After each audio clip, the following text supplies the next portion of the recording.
Hello, New York Giants fans, and welcome to a new edition of the Valentine's Views podcast here on YouTube. The Giants, as we record this show, are in the midst of cutting their roster from 90 players to 53. They made a few moves over the weekend, and they have to get down to 53 by Tuesday afternoon at 4 o'clock. And we're not going to delve deeply into position-by-position roster stuff, because a lot of that'll change by the time you guys see the show. But I have Traina of Locked On Giants and New York Giants on SI with me today. And we're going to talk about some of the roster issues, the preseason, the upcoming season, all that fun stuff regarding your New York Giants. Patty, how you doing? How you been? I'm doing great, Ed. I mean, counting down the days until opening day. It's here, almost here. It's less than 2 weeks now. So I'm I know it. excited. I know it. We've almost made it. We're almost there, Patty. Mm-hmm. So Patty, let's talk about the roster. Let's talk about the Giants, and I guess we'll start with the roster. And as I said in my open, we're not going to go through position by position, but there are three players of interest that I think I'm curious to ask you about. As we get to the 53, one is quarterback Tommy DeVito, one is tight end Daniel Bellinger, and the other one is Evan Neal, offensive guard Evan Neal. Even today, I think it was Bill Barnwell of ESPN as we record on Monday. Even today, Bill Barnwell of ESPN is recommending a trade of Evan Neal. So if you look at those three players, which of those three players do you think could actually be traded here in the next day or so? I think I got to go with Tommy DeVito. I mean, the Giants, they might keep four quarterbacks initially, only until they get the best deal, and also to show other teams that, hey, we didn't spend all this time and resources developing this guy just to put him on waivers for somebody to claim. So I think that's the guy they're going to try and move. Bellinger, I don't know if he gets moved. I really don't know if somebody would actually, you know, take him on, or if he hits waiver wires. I think that's maybe where people might lean towards. Only because I think with most teams, I think they would sooner trade for a receiver than a tight end, unless you're talking like a Travis Kelce type of tight end. I would think. I don't think Evan Neal is going to be traded. I'm not saying he should or shouldn't. Personally, I would move him out of here because he's just not worked out, unfortunately. But Carmen Brasillo spoke to the media last week, or actually before the preseason finale, and he said, "Look, we're just going to keep working to develop them all," and I think that's what they want to do. And remember, Evan Neal initially last year didn't play because he was still getting caught up coming off the injury. So I could see a scenario where maybe they keep developing him, and maybe by, who knows, mid-year, if they have injuries, maybe they put him in at that point. But to answer your question, DeVito would be probably the number one guy I would expect to be moved. Just out of curiosity, could the Giants get a 6th round pick for DeVito? Could they get a player that fills another depth spot on the roster? What do you think? What do you think the price tag might be? I think it could be either, to be honest with you. I mean, it's not going to be a day one pick, obviously. It's not going to be a day two pick, but I don't see any reason why it can't be a day three pick, maybe even a conditional pick down the line, for the next year. Because Joe Shane, how many times has he said the quarterback is the most important position on a roster? Well, you look around the league, there are teams where their backup quarterback situation is not very good. You look at the Saints.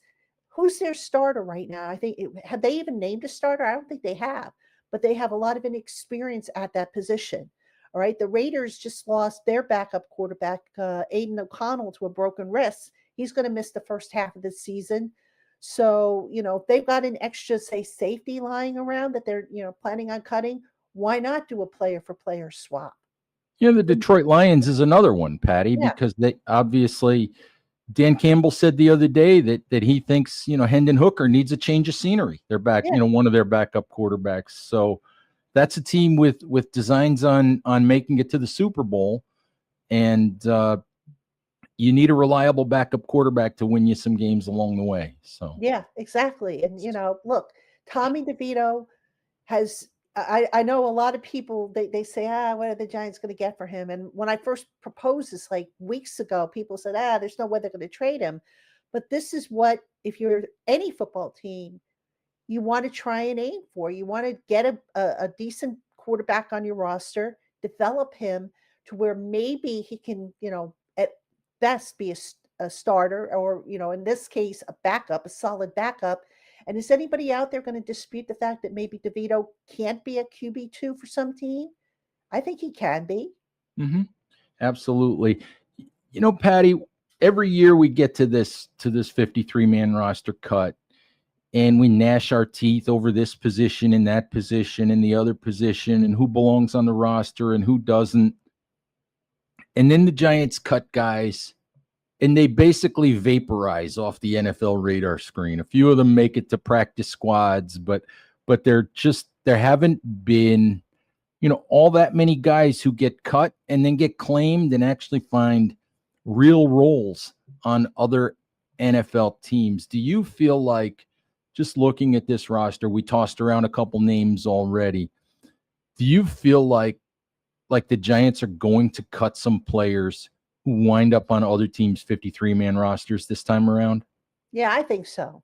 I think so. I mean, they've got an abundance at receiver, some young guys that are intriguing. We mentioned tight end.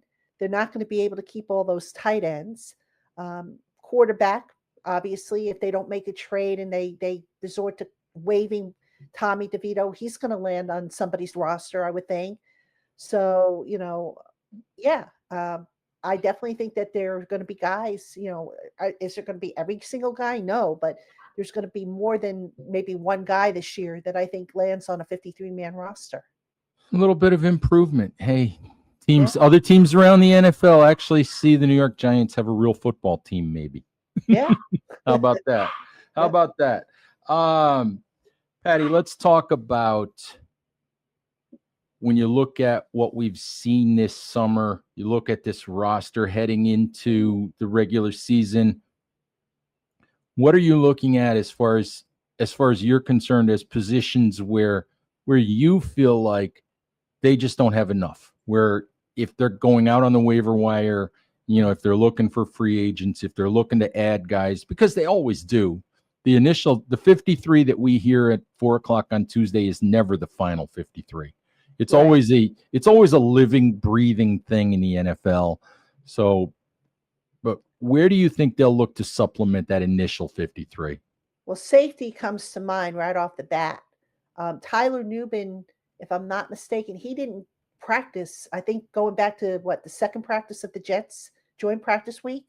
So Tyler Nubin, he's going to be okay, I believe, for the start of the season. But the depth right there, they just cut Kevon Wallace. I think Raheem Lane will probably make the roster, but whether or not he's going to stay on the roster, I don't think so. So I would definitely look to get a safety in here, a guy who can also play special teams. I think if a defensive lineman shakes loose, you make a move there, because let's face it, other than Dexter Lawrence, has the defensive line depth really, kind of jumped out and said, hey, this is better. So that would be a spot, obviously. I think slot cornerback also, even though they have like Art Green and Nick Jones who could play that role, I think they might look for an upgrade there, because, just a cornerback, you look at the projected cornerback depth on this team, and it's really kind of shaky, at the slot, even at the outside, and, Cordell Flott and Deontay Banks may end up rotating, if you will, there, but Flott is always getting hurt. Banks has been banged up at times too this summer. So they really, in my opinion, don't have a ton of depth at that spot. And I think, slot and the perimeter, they're going to have to look at that and just bring guys in. And then I'll give you one more. And I don't think they're going to do anything with this position, but I would for down the line, maybe even if you put somebody on the practice squad, inside linebacker. Mm. And I say that because, they've got Okereke, they've got Micah McFadden as their starters. Darius Mawasu will make the roster. Chris Ford will make it probably more so as a special teamer than as an inside linebacker. And I know they can put Abdul Carter back there if they need to, but that's really not a position you want to see him there full time if, heaven forbid, Okereke or McFadden gets hurt. So I would maybe look to get another inside linebacker, even if you stash him on the practice squad for the time being. But that's a position that's a little thin, in my opinion. Let's talk about inside linebacker for a minute, Patty. Brian Daboll has been very complimentary of Darius Muasau this summer. And you look at the starting guys in front of him, Bobby Okereke, really good player, but I still wonder about his long-term future in New York. I just don't know. It seems it's been a quiet summer, for Okereke pretty much, and maybe that's a good thing, but Micah McFadden is I think this is the final year of his rookie deal. And, he's made a lot of tackles. He's been a good player. I think his athleticism or lack thereof sometimes shows up in some of the missed tackles that he makes. I just wonder am I the only one who thinks that Darius Muasau is eventually going to supplant one or the other of those two guys? I can see it happening. Mm-hmm. I mean, I don't know one.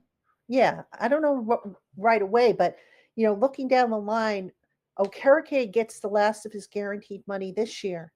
So next year he's got no guaranteed money. If they want to cut him for whatever the reason, they can. And there's no guarantee that McFadden will be back. If McFadden goes elsewhere and he gets a big deal, I can't see them spending big money on him. So yeah, I could see that being a possibility. Yeah, it's just I find it interesting how complimentary they are toward Muasau when they talk about him. So just something to keep in the back of your mind for Giants fans that he may eventually be. At least I think he may eventually be a starting linebacker for them. Mm. Patty, let's talk about the preseason that the Giants had. 3-0 preseason, scored a ton of points, did a lot of positive things. Everything from Jackson Dart, being really, really good in the preseason. Abdul Carter in very limited snaps, which I almost think the Giants were hiding how they were going to use Carter throughout the preseason, to be honest with you. I don't think they wanted to show it very much. But they were having so much fun Thursday night during the preseason victory over New England. Do you feel like any of that, 3-0 in the preseason doesn't carry over? As Jermaine Illuminor said, you don't win Super Bowls in the preseason. But does any of that translate when you get to the games that matter? I think it can. I mean, if nothing else, it builds confidence. This is a team that has lost so much over the last, couple of years in this, with this regime. Mm-hmm. The football, the quality of football has just been bad. Let's call it for what it is. So you have to learn how to win. I know that sounds kind of weird, but you have to learn how to win. And I think once you start hitting that stride, you build on that. So I do think the optimism that hey, we stood toe to toe. Now people will say, well, they played the backups of the other teams. Well, the Giants backups played the backups of other teams and they still look better. So as far as I'm concerned, it was kind of like a draw. But I think that, the confidence, the momentum, that's something that could potentially carry over to say, hey, if we could do this and we're not even game planning, what are we going to do when we start game planning? We're going to be able to potentially stand toe to toe with these teams. What is your biggest worry about the Giants as we get ready, for week 1 against the Commanders? Andrew Thomas. I mean, Hmm. look, Andrew Thomas, he was on PUP the entire summer, came off a PUP last week. There's not a whole lot of practices that I know of. At least, this week we've got a padded practice on Wednesday. I think Thursday's going to be a walkthrough, if I'm not mistaken, and then they're off for 3 days. There's a difference between getting into shape and getting into football shape. And I'm just wondering, how are they going to get Andrew Thomas into football shape? He hasn't really been hit. He hasn't hit anybody. There was a study we did over on New York Giants on SI that the study was done a couple of years ago, actually. And what it did was it compared players who play in the preseason and those who don't. And they used the COVID year when the preseason was canceled. And they found in the study that there were more soft tissue injuries on players who did not play during the COVID year in the first 4 weeks of the season because they weren't hit, they weren't in condition, football condition. So that to me would probably be a concern because look, we all know how important Andrew Thomas is to that offensive line. And if he goes down again, if he comes back and God forbid he pulls a groin or a hamstring, that is not going to be good. Absolutely not. Patty, do you think there's a scenario where the Giants sort of follow the Wan'Dale Robinson plan from a couple of years ago, with Robinson coming back from a torn ACL, was on the roster but was basically kept inactive the first couple of weeks? Can you see a scenario where that happens with Andrew Thomas? Absolutely. And it could make sense actually, because again, you want to get him into football shape. You're not going to get him into football shape between now and next week. I just don't see it happening. So I can absolutely see a scenario where they say, okay, you know what, we'll give you a little time, we'll give you maybe 2 weeks. Now, I think if you look at who they have on the schedule, I think they can top Washington. Washington doesn't scare me as much as it might scare some other people because they played Washington close last year. Dallas, I think they can top Dallas. I mean, Dallas, I don't know what Dallas is doing down there with Micah Parsons in this game of chicken that they're playing down there, but Dallas, they have their own issues. And this is a Mm-hmm. better Giants roster. All right. So I do think they could be competitive in those first 2 games. Now, obviously, I'm not going to sit here and say that, Andrew Thomas should sit indefinitely. But if they had to go without him for a couple of weeks, no, I wouldn't like it, but I think I could live with it. I think I'd rather see that than see a scenario where he's not ready and they put him out there anyway and he either A, plays poorly, or B, gets hurt again and winds up only playing 6 or 7 or 8 games. Right. I So, agree. yeah, so I think that would absolutely be a better scenario. Yeah. Patty, I'm curious about one other thing. I mean, odds makers and all of that, everybody has their opinions about the Giants, and I think the over under is 5.5, and people don't have high expectations for the Giants, and I think we both get it. But could this be a better football team than people think it might be? If they stay healthy, yes. Mm-hmm. I mean, we've kind of seen it. I mean, the upgraded quarterback, Russell Wilson, I kind of chuckle. People say, "Oh, he's washed." Well, He's he's not not. washed. He's not washed. No, I mean, he's not the same player he was in Seattle, but he's also older. I mean, Mm-hmm. nobody's saying that they were 10 years ago. Let alone. But I don't think. I think he's an upgrade compared to what they have had. So I like that. Um, I think you've seen some gradual improvement on the offensive line. I know on my show we talked about John Michael Schmitz, who has shown, a little bit of more improvement. He's a little bit more physical than he was maybe the first, couple of years. So that's promising. the pass rush is going to be an absolute monster if that unit stays healthy. And I think that's going to help the back end of the defense. So really it's all about the team staying healthy. That to me is the unknown factor. Nobody can predict injuries. And, I think even if they have some injuries at certain spots, they've got enough depth now to where maybe they can get by for a week or two if they need to, if a guy has to Mhm. miss a game. Absolutely, Patty. When I look at this team, I look at the potential of the defense. Okay, the potential of that front seven, the pass rush, and we know they have to defend the run to be able to get to the pass rush.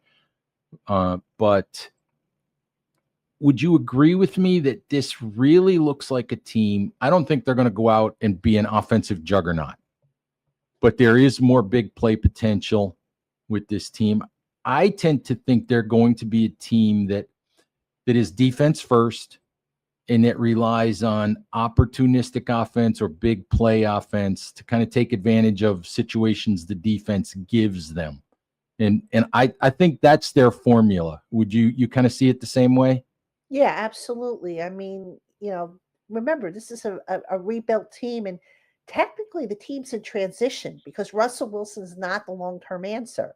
He's a bridge quarterback. Mm-hmm. So, take that first step, football 101, if you want to call it that, and build up to where now Mm-hmm. come next year, you're on level 200, 300, whatever, and just keep building it until you become the juggernaut that you want to be. Mm-hmm. Last thing for you, Patty. I get asked this sometimes, and I'm just gonna throw it at you. Um, I don't think you can put a record on it. I don't think you can put a number on it. How do you define, for this Giants team? You said it's a kind of a team in transition, which it is with the quarterback situation, and all of that. But what's a good year? What's a good year? How do you define it? Can you even define it? There's so many questions about this team heading into the year. I think if you want to put a number on it, you want to see at least double the amount of wins. I Mm-hmm. would start there, and that would be a very conservative, prediction. I think this team should be able to win at least 6 games this year. Maybe, if things fall the right way, maybe even go not, win 9 games, which is, I realize very optimistic, but you never know how the ball bounces, so to speak. But on the whole, the big picture, I think a good year would be, is the team better than it was in week 1 come week 18? So, for example, last year, all year long, we were, or actually, I think it was a couple of years ago, it might have been, we were screaming about how the Giants could not pick up a stunt to save their lives. And it was the same in week 18 as it was in week 1. Pre-snap penalties last year were a problem. We were seeing them in week 18 like we were in week 1. So you want to see some of the, I don't know if rust is the right word, but some of the rough spots in the team's performance overall. You want to see that gradually smooth it out where now it's not a problem. Now it's not as much of a factor. And I think if you see that improvement week after week after week, and that the team is going in the right direction, I think that should be sufficient enough for ownership, because look, nobody's expecting this team to go to the Super Bowl. I think that's just a pipe dream, but I think it's very realistic to expect them to be better come week 18 than they were in week 1. I think I lied. One more question for you. Okay. Does Jackson Dart, no matter what the circumstances are, does Jackson Dart have to get a few starts this year? Does he have to get a few starts so that you sort of let him get his footing, you know, for 2026? Does he have to get a few starts, for this season for it to really be a productive year for the Giants? I don't think he has to. I do think, however, that he has to get some snaps in regular season games because now you are asking him to go the entire year and then the off season without playing any football? And what's the best way to learn? The best way to learn, especially if you're a young quarterback, is to go out there and do it. In the preseason, he wasn't facing the exotic blitzes and disguised coverages and all kinds of funky things that, defenses tend to throw at young guys. In a regular season game, he'll see that. So a scenario that I put forth on my show that's out, as we record this, my Monday show, is I could see a scenario where the Giants don't have an official number 2 quarterback. And depending on the circumstance, they say, okay, you know what? If Russell Wilson is hurt, then we start Jameis if it's early in the season. If it's later in the season, maybe we look to start Jackson. Or if we're in a blowout, and hopefully the blowout will be in the Giants' favor.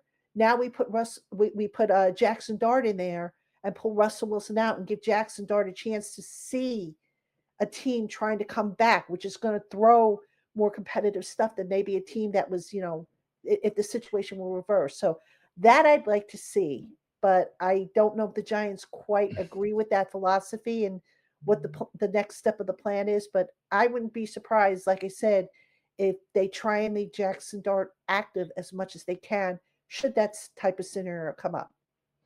Absolutely. All right, Patty, I think that's a good place for us to stop. Thank you. Thank you for hopping on as always.